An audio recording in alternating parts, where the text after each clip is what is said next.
कोणतं म्हणा, जग जिंकाल आपले ध्येय गाठा. डॉक्टर बाबासाहेब आंबेडकर यांचा वाचाल तर वाचाल हा विचार सर्वांसाठी खूप मोलाचा आहे.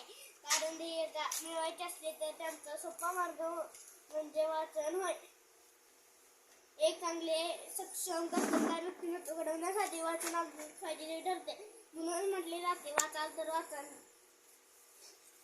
एक चांगले व्यवस्थित कार्य म्हणजे वाचन. पण वाचन बऱ्याच जणांना कंटाळवाणे वाटते. मात्र या आजच्या व्यवस्थित बोल. जर तुम्हाला टिकायचे असले तर वाचन करणे, ज्ञान वाढवणे गरजेचे आहे. जर तुम्ही आपल्या मनावर वेळेवर भर घातली नाही तर तुम्ही मागेच राहाल.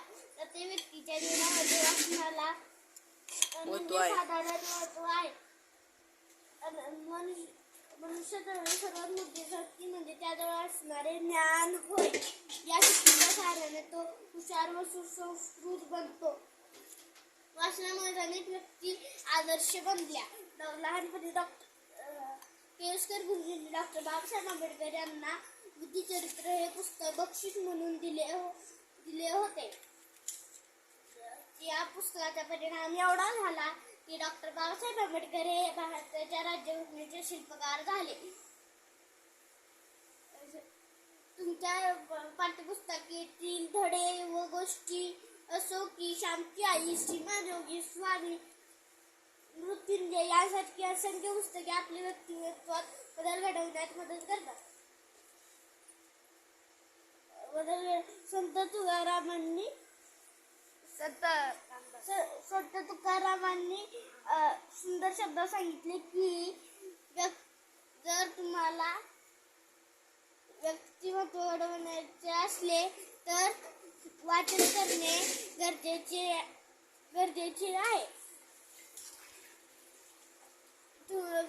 प्रत्येक विद्यार्थ्याने अभ्यास करा, खेळा व किमान दररोज एक पान तरी वाचन केले पाहिजे असे मला वाटते.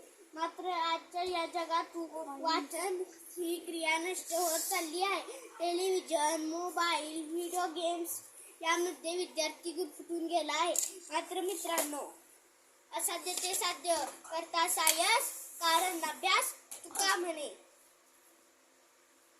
वाचनामुळेच भाष्य, निबंध लेखन या चांगल्या प्रमाणे होतात.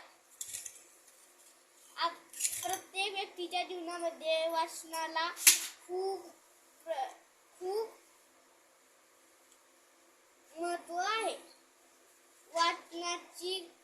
वाचनाची कास धरूया, आपला विकास साधूया, वाचनाने समृद्ध बनूया.